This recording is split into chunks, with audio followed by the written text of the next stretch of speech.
Hola, esta es una videoclase sobre la energía y los humanos.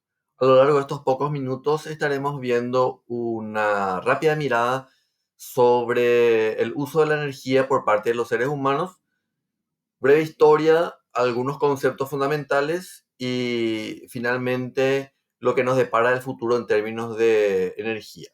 Vamos a comenzar con ese rápido recorrido sobre la historia de la energía por parte de los seres humanos y para ello vamos a mirar que probablemente lo más antiguo en términos de uso de energía haya sido el- el- el descubrimiento del fuego y luego el invento de cómo hacer fuego, ¿verdad?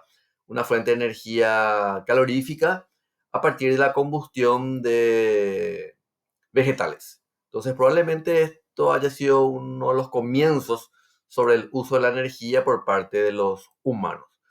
También tenemos lo referente a la tracción animal, que inclusive se sigue utilizando como una fuerza viva, diríamos así, y, por qué no decirlo, y también hasta hoy día, ¿verdad? Utilizar la fuerza humana.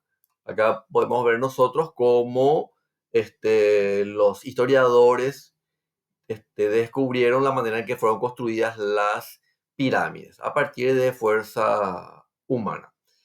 También una energía bastante antigua es el uso de la agricultura, el uso del sol para la agricultura. Hay que tener muy claro que hay que tener muy claro que los alimentos que ingerimos se originan en la fotosíntesis y la fotosíntesis adquiere esa energía de los alimentos a partir del sol. Bien, otra energía bastante antigua es la energía del agua, la energía hidráulica, utilizada para mover ruedas en arroyos, en ríos, etcétera, ¿verdad? Y también tenemos como una energía bastante antigua el tema del viento, para poder mover barcos, para poder mover molinos. Entonces es una energía bastante antigua. Ya lo habíamos dicho, el descubrimiento del fuego llevó a que hasta hoy día en muchísimos países se sigue usando como principal fuente de energía calorífica a la leña, al carbón, la biomasa. Ahora, algo no tan antiguo, aunque sí de varios cientos de años, es el descubrimiento de la máquina a vapor, que básicamente es a partir de la leña, a partir del carbón, hacer hervir el agua y que la presión del agua haga mover máquinas. Esto sí está cada vez con menos usos así tal cual, utilizando leña y carbón. Pero el concepto de utilizar el agua hirviendo como una fuente de energía, sí, se utiliza bastante, pero no utilizando leña o carbón. Muy bien, también tenemos como parte de nuestra historia del uso de la energía a el descubrimiento de la corriente eléctrica. Y allí tenemos a dos grandes del uso de la electricidad en las ciudades, que son Thomas Alva Edison, que fue el que descubrió el foco, la bombilla eléctrica, ¿verdad? Y Nikola Tesla, un genio hasta hoy día muy respetado, ya que pudo de alguna manera imponer el uso de la energía alterna en todo el mundo. Y por supuesto, sus ideas sobre cómo utilizar la electricidad en el mundo. Acá vemos algo que transformó al planeta y que es el tema de poder transportar la electricidad, una fuente de energía cada vez más en uso de mayor consumo y que permitió básicamente electrificar a todo el planeta y poder producir un enorme desarrollo tecnológico. Luego aparece un líquido denominado petróleo que comenzó a ser extraído en las profundidades de la corteza terrestre.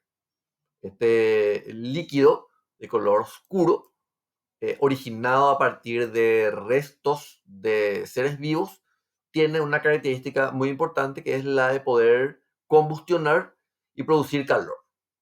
Más adelante se inventa el motor a combustión interna y a partir de ahí ya se comienza a utilizar el petróleo de manera masiva para industrias, para aviones, para autos, para motos, para camiones, etcétera. Entonces, el motor a combustión interna utiliza un líquido, en este caso nafta, diésel, gasoil, derivados del petróleo, hidrocarburos, para poder generar una fuerza de movimiento. Muy bien, entonces esta fue una rápida historia sobre la energía en el uso por parte de los seres humanos. Ahora estaremos viendo dos fenómenos físicos muy importantes, fenómenos físico-químicos muy importantes, que son la fotosíntesis y la combustión. La fotosíntesis es el uso de la energía luminosa por parte de las plantas junto con la absorción del carbono y la absorción del agua para producir dos cosas: el alimento, fundamentalmente una molécula llamada glucosa, una especie de azúcar, un azúcar, perdón, y también la producción de oxígeno.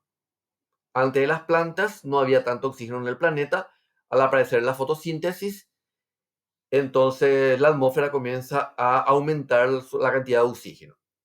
Pero la fotosíntesis es una reacción química donde se combina luz, carbono y agua para producir alimentos y oxígeno. Y relativamente contraria le tenemos a la combustión. La combustión, que hace prácticamente lo contrario, porque utiliza oxígeno, produce calor, energía térmica, expulsa agua y lo más importante acá que está indicando esta flecha es que expulsa carbono.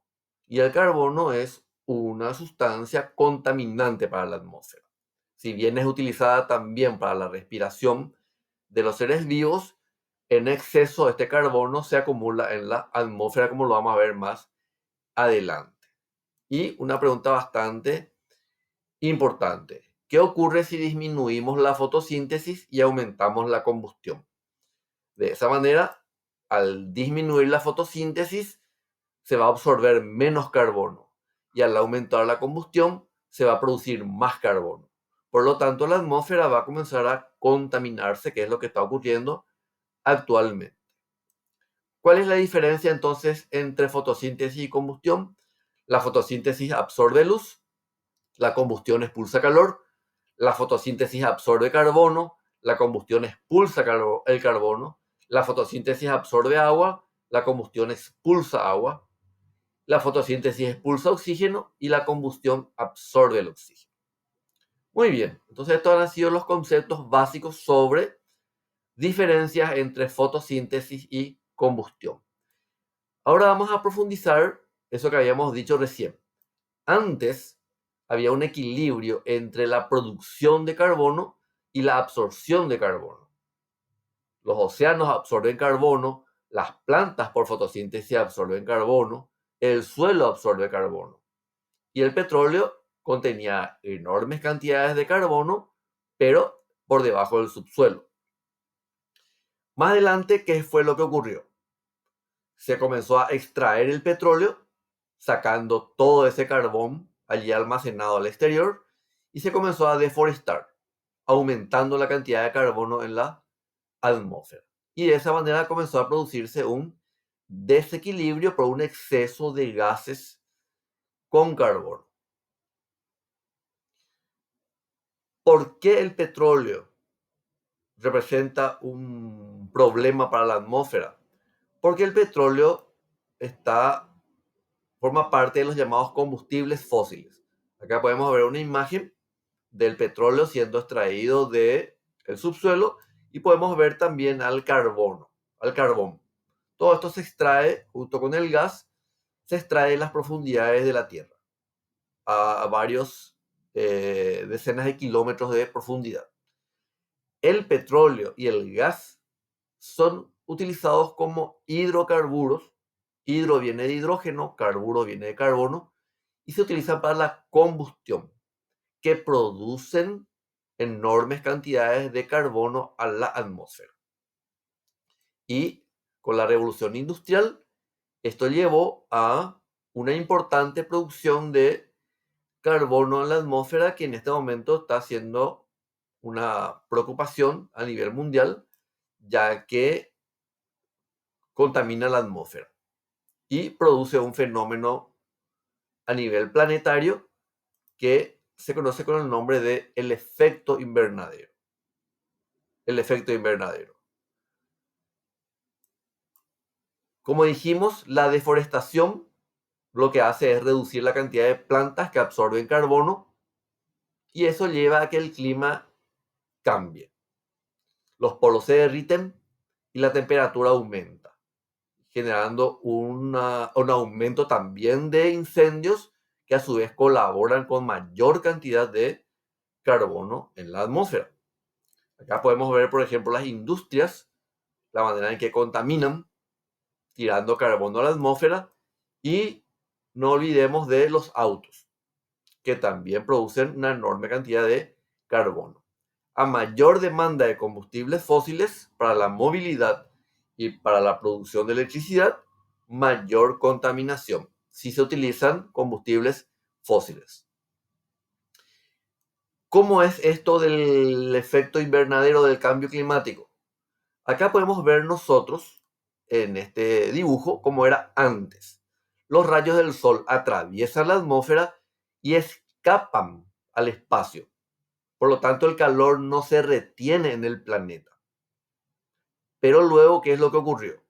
Se contaminó la atmósfera con carbono debido a la extracción de petróleo, debido a la deforestación, y entonces de esa manera los rayos del sol atraviesan la atmósfera, intentan escapar, pero rebotan, vuelven al interior del planeta, produciéndose un efecto estufa o un efecto invernadero. Y allí hay más calor. Entonces, a lo largo de 20, 30 años, la temperatura de todo el planeta sube en promedio 1 o 2 grados y eso genera un llamado efecto invernadero. Al calentarse el planeta, comienzan a derretirse los polos y el clima del planeta comienza a modificarse. Eso es un hecho constatado y comprobado científicamente.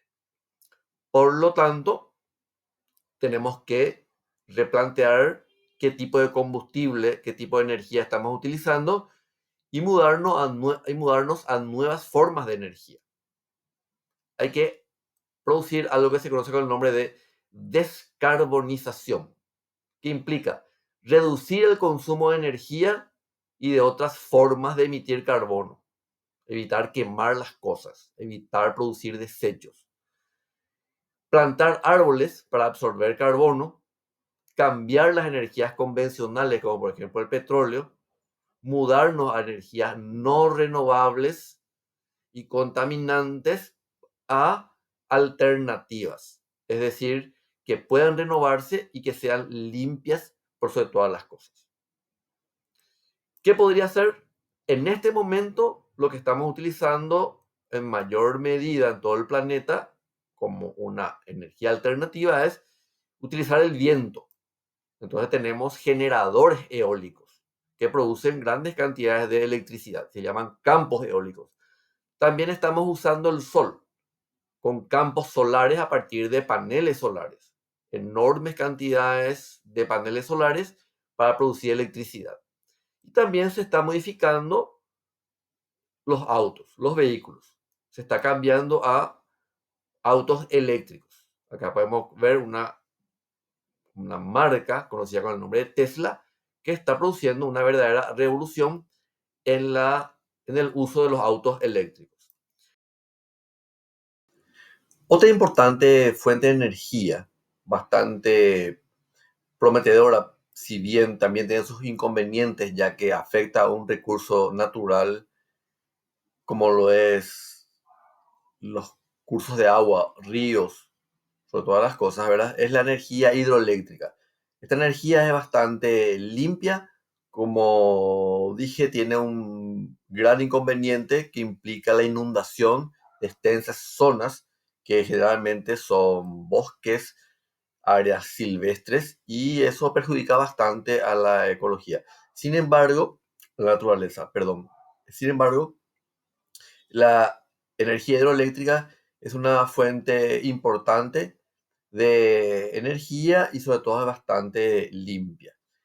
Y otra fuente de energía es la energía nuclear por fisión.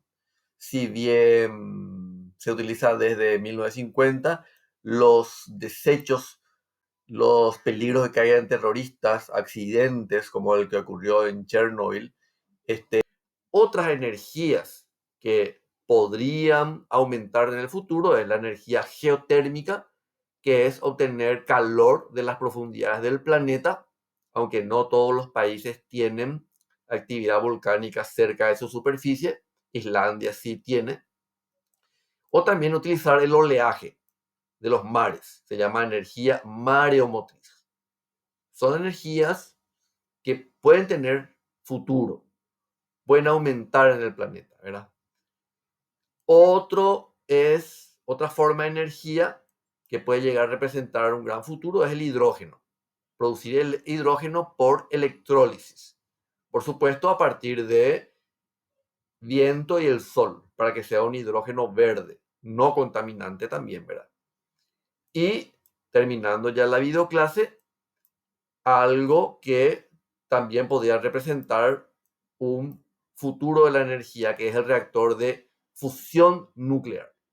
La fusión nuclear hasta ahora no se implementa ahora, al 2022, aún no está funcionando, es solo a modo experimental, pero promete, ya que es una energía muy similar a la que producen las estrellas y por sobre todas las cosas nuestro sol, ¿verdad? Se utiliza hidrógeno y eso produce calor para poder producir electricidad en el planeta.